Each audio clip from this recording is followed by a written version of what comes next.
As many of you know, through this process, we are going to be working with ATSR, and they come to us from Minneapolis, and they are going to facilitate our conversations and drive that work forward, and I'm going to introduce their team.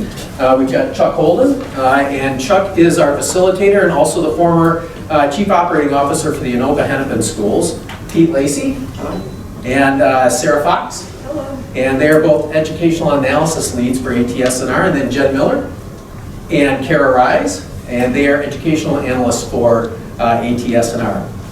So we're really appreciative again that you're here this evening. We're really looking forward to hearing your thoughts about where we need to go over the course of the next 10 years. Josh and I were talking before. I told him this is a super exciting process. It's really that opportunity to look into the future and to think about where we are today, what we want to provide for our kids over the course of the next decade, and then really set them up for maybe the next half century when you think about our facility needs. 2016 was a key year. I mentioned this facility here. I talked to you about the Edison cafeteria and commons. Those were provided for in that last round of the referendum that we passed. That process was intended to be longitudinal. So after that referenda, the district went right back to work in 2017, focusing on safety for students, making sure that those entrance areas into each of the schools had the opportunity for students to get in safely, and then to work with our community members as they came in to visit the schools. We also spent a lot of time on the east side of the school, dealing with some areas where there was either shortage of space for students or space that didn't meet their educational needs. So if you've ever been to Bear, seen the work that's done there, just an absolutely gorgeous project. Again, part of that referendum. The intent was to continue that work.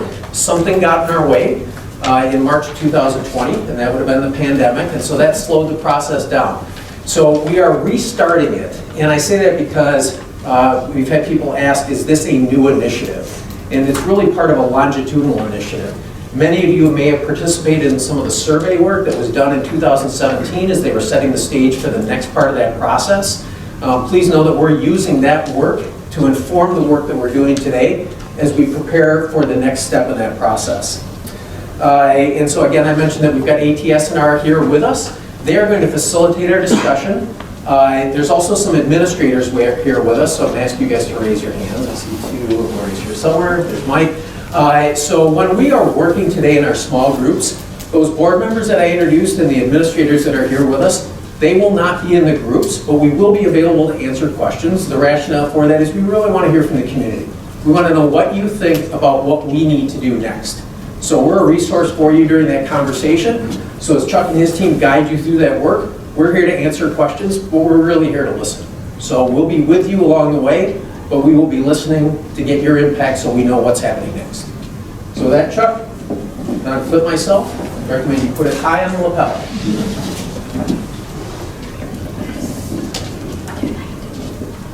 There you go. Thank you. Thank you, Superintendent. Really appreciate that. Again, I'm Chuck Holden, working with ATSR. Actually, I'm a retired grandpa. I spent 32 years as Mike in your school district chief of operations, and worked through so many issues, so many challenges in that job that I can relate with what happens in school operations very well. And difficult situations, from transportation to cutting funding and charging parents fees for transportation, doing all kinds of things that were really difficult. But the most fun part of the job was actually planning facilities. I really enjoyed that because you saw the impact that it made on our students, and it was just tremendous, and it was great. So as the superintendent mentioned, this is a great opportunity for Green Bay schools, and we're really pleased to be part of that and happy to be here. We were at several schools today. We've got teams that are going through the schools and district, and we already know that, this media center is one example of the great things that have been happening in Green Bay schools already, and meeting with a lot of Mike's staff in the buildings and how they're maintaining them and doing a really excellent job. So we're just here to give some recommendations and some ideas on some different things. The first part of this meeting, and this really reminds me, we were at what was the school? Red Smith School with their Raptors. And so you've got a little Raptor here, and this is kind of new technology for me. I'm an old guy, but We want you to, if you haven't already, scan this QR code on your smart device, on your telephone, and we're going to use it for a kind of fun input just in the first part of the meeting. And we're going to go through this first part very quickly because our second part is where we really want to spend more time with you in smaller groups, getting some input, and then hearing what that is. So we're just going to run through some things with this first. And we've already got some input here. We want to know who's with us tonight, and looks like about half of you are parents so far. We've got some staff, alumni, and we've got other community members. Why are we here? As the superintendent said, we really are looking, this is a listening opportunity for us, for the staff, but especially for ATSR, to listen to what the community and what parents and what you think and what the staff think the needs are in the school district. And we're going around, as I mentioned, and checking all of the schools, interviewing the staff and going classroom to classroom, gym to cafeteria, and we've got some ideas. We want to hear from you specifically what you think, because I've been through this process. Did it in 2017 with Anoka Hennepin Schools, and the only reason it was successful for us was we got input from our community and our parents, and we listened to them, and we actually learned a lot. So that's why we're here. What is your role? To give us that feedback. And some of it in this larger group. We'll run through this quickly, and then we'll get you into small groups where we really want to hear specifically what you think about your schools, your child's school, or Green Bay schools in general. What happens next? As the superintendent said, there'll be opportunities for more input. This is just the jumping off point. We're just starting this process. And there will be more opportunities. There's surveys and things to come. So just quickly, our agenda, and we're doing good on time so far. We plan to be totally done by 8 o'clock. So our large group activity, we hope, is going to be less than a half hour. And then we want to get you into small groups, which you're pretty much in already. We'll just move some people around, and then have those small groups report back, and then we'll wrap things up by 8 o'clock. Activity 2, we're going to talk about educational facility considerations. 5 different topics, and we'll go through them fairly quickly and show you slides that our staff will present. Variety of learning settings, connections, and flexible spaces, and explain what those mean. Identity and community, safety and security, and quality environment.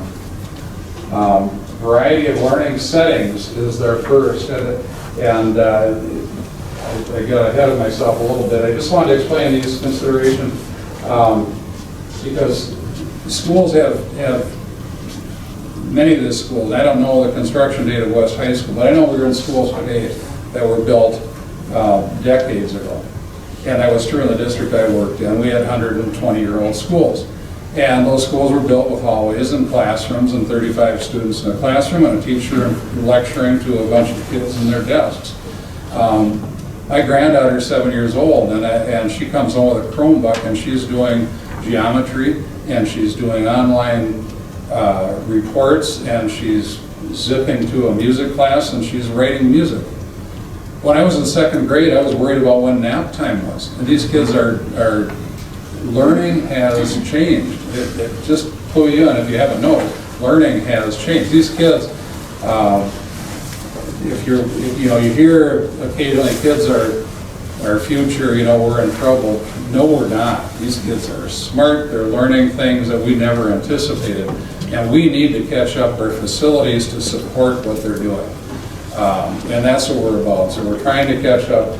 The 1,900 classrooms aren't working for our student needs. And this media center is a great example of how things can be modified in an older facility and still capture the beauty of that facility, but make it functional. So we're going to start out with a variety of learning settings with Kara Rice. Thank you, Chuck. As Chuck mentioned, we just have a lot of the schools have an abundance of classrooms in that single-size space. And what we see in a lot of schools is there's just that missing varied spaces. So we're going to just walk through some of those spaces we really like to see in the schools. So the first easy way to create a variety of settings is with furniture, as you see right here. It's just a very simple way to update a space. And so this is one classroom, and then also seeing variety beyond the classroom, seeing some breakout spaces. So this is from Martin Elementary School. You'll notice some of the elementary school names or school names in the lower right-hand corner, if you're curious where they're from. Also Edison Elementary School.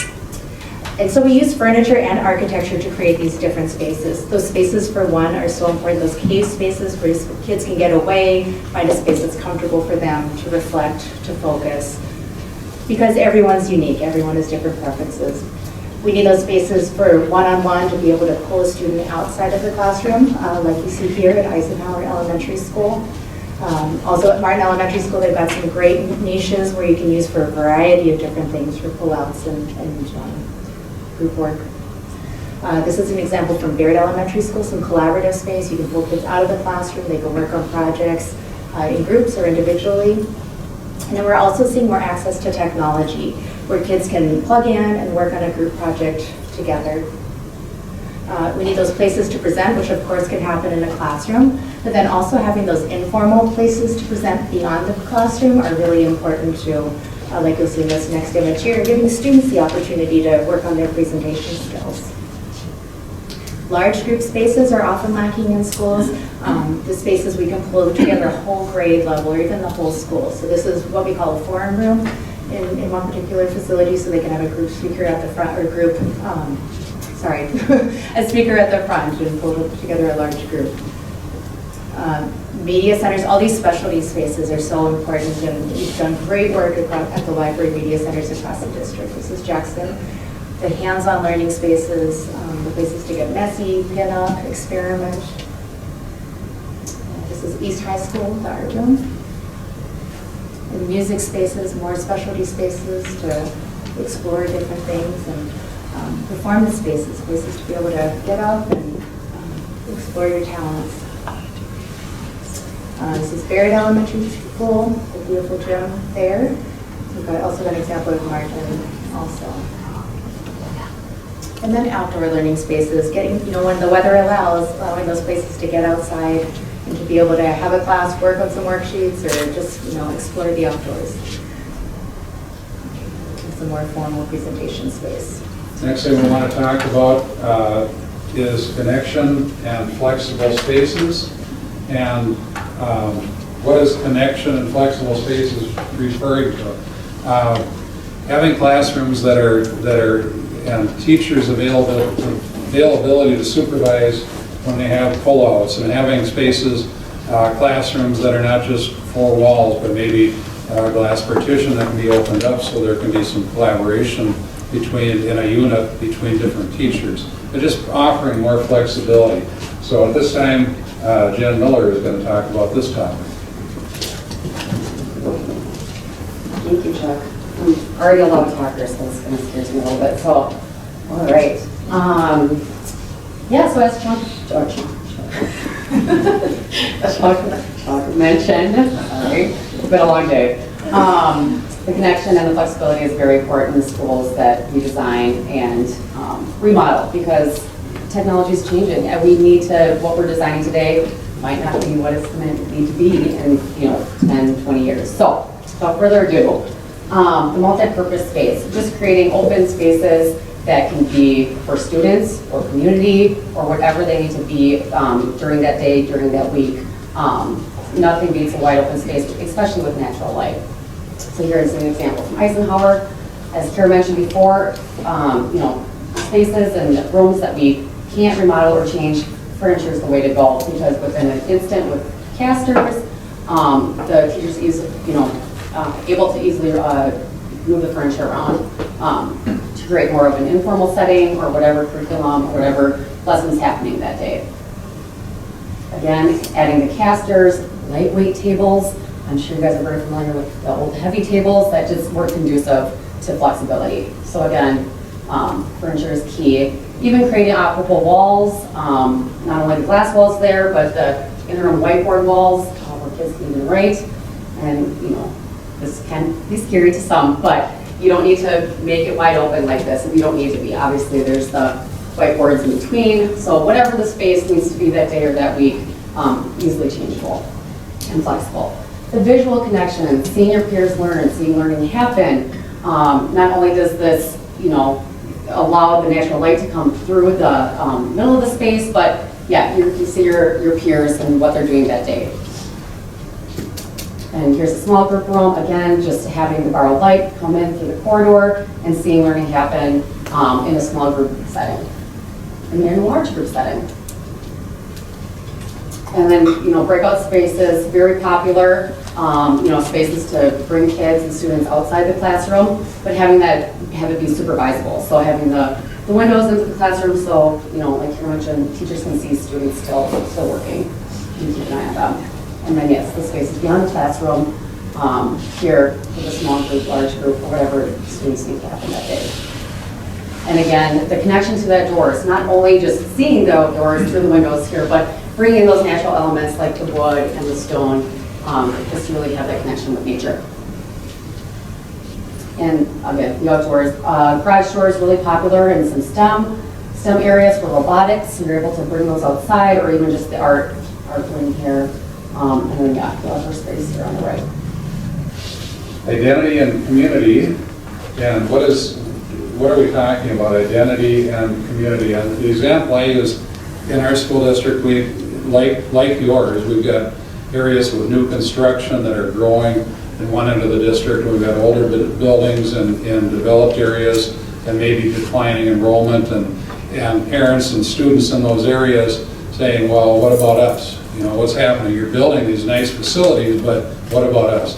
And it's really, really important, not just for the staff and the principal and the community members, the mayor, to take pride in that school, but to have your kids take pride in the school that they attend every day. So what we were doing was looking at ways to improve not just the media center, but this is a big part of that, interior of the school, but also the facade and the face of the school, the entryways, improving the fencing and signage around the athletic fields, and really making it look like more like a college campus than a high school, and especially not a depressed high school.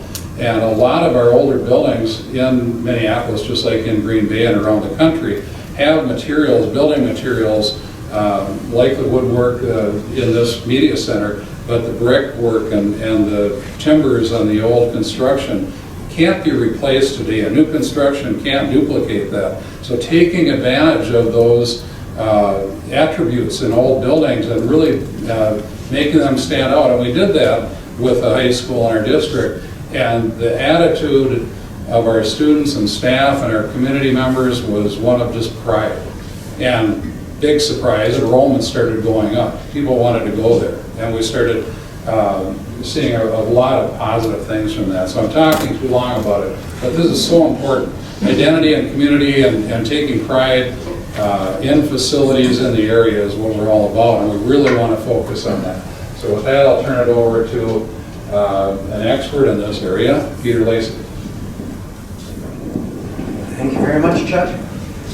Okay, so we want students to feel part of the school community and schools to feel part of the larger community as well. So that starts at the entrance, the transition between outside and inside the community and going into the more intimate community of the school.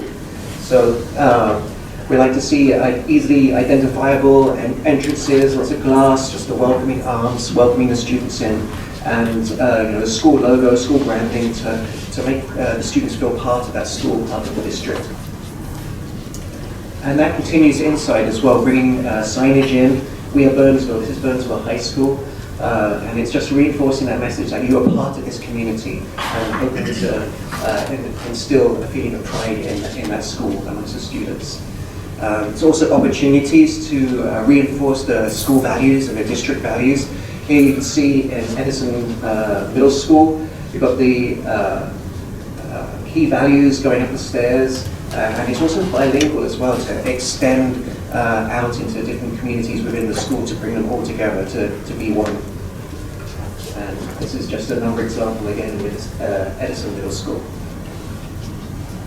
It's important for students to take pride in their work, and One way of doing that is to recognize it and display it throughout the school. So this is an example of a little dead-end corridor which is turned into a little art gallery in a high school. Students could see their work displayed in a prominent, nice-looking space.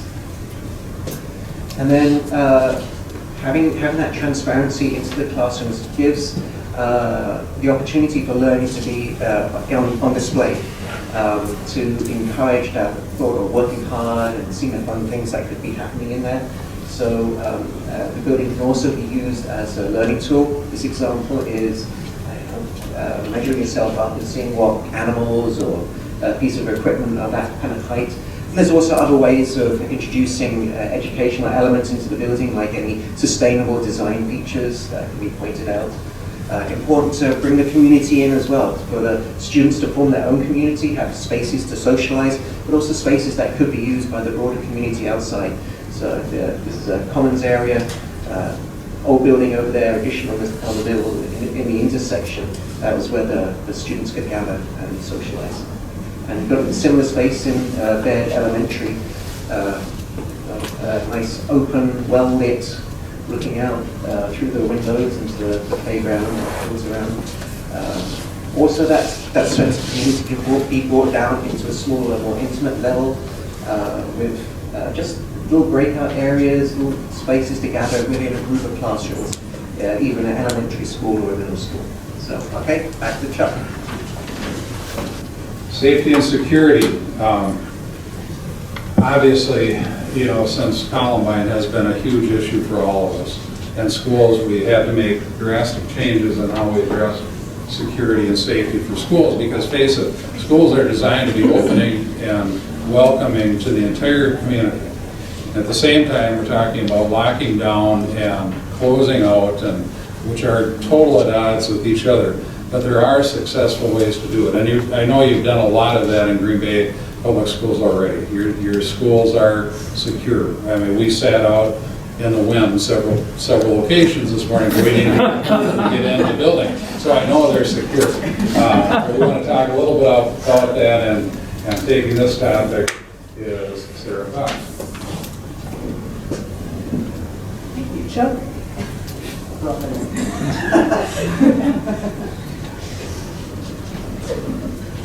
So a safe school has multiple layers of security designed into it, and the first layer of security is the main entry. And as Chuck just mentioned, it sounds like lots of your schools have this already. There might be some that don't. But also with regards to the front entry, as Peter was mentioning, welcoming front entry is super important. So how do we do both? We open it up, we provide surveillance for staff to see out to the site. Also with easy control of who is filtering in and out of the school. So with those layers of security inside the school, we like to zone off, different houses maybe, so to speak. Sometimes it's the classroom wing or the athletic wing. They're all controlled into different zones. And also we separate out entrances. For example, the bus entrance might be to the north in this case, and the car entrance is from the south. So we're separating out those uses, and all of that helps control movement through the building, and who is moving through your school is well supervised. Surveillance of restrooms. Restrooms are a prime location where kids are terrified to go. Some kids they won't use the restroom until they get home because they're scared of these spaces. And how do we make kids feel safe? We open them up so that teachers have surveillance into them, there's vision into them, and the kids feel safer using them. And exterior. Again, we like to do a welcoming entry into a site, but still have controlled access points. I'm breathing into the microphone. Again, with a field, quality lighting, super important. Fencing, super important on your site. Quality environment, and all of this, Mike knows this very well, so did I. We always talk about you can do everything you want in the interior of the building and make it aesthetically more pleasing and the students more comfortable, but if the roof is leaking, the HVAC system doesn't work, and the doors don't lock, then you got issues. So quality environment, again, backed by popular demand. Pete Lacy. Okay, so yeah, quality environment. You want your students to be able to thrive in the environment that they spend quite a lot of their time in. So this is, you know, you want to see as much natural light coming into classrooms as well. It's been shown to improve memory and learning. It's good for the spirit, good for the teachers. Just raise people's spirits having that natural light coming in. But obviously, if it's natural light, sometimes the sun doesn't shine, and so you need to have a good quality artificial lighting to boost that up. Something that can be controllable so that you can create different environments in the classroom. Also important to have acoustics so that the students at the back of the classroom can hear what the teacher is saying without the teacher having to strain their voice. So making sure that the HVA system is quiet, that there's acoustical ceiling tiles. Sometimes there's microphone systems which have speakers that can reinforce the teacher's voice. And then indoor air quality. You want to make sure that there's fresh air coming in. And whilst they're doing that, you want to make sure that that fresh air is, the heat is taken out, that fresh air, and exchanged with the air coming in. So you can get an energy efficient system whilst keeping the air quality good. Technology that supports learning. You've seen this picture already, but you know, you have technology that's integrated into the furniture where students can just plug in and start a presentation or a little collaboration project together. And then obviously the tech support for the students with their devices and the teachers as well. Energy efficient and sustainable, so using natural materials like the wood and the stone, making sure there's good insulation, good glazing to keep that indoor environment tempered. And then having equipment that, like I said, does the energy exchange, make sure that it's being done efficiently and effectively. We also want all our students to be able to use all parts of the building. So even the outside play equipment, making sure that there's accessible features within that.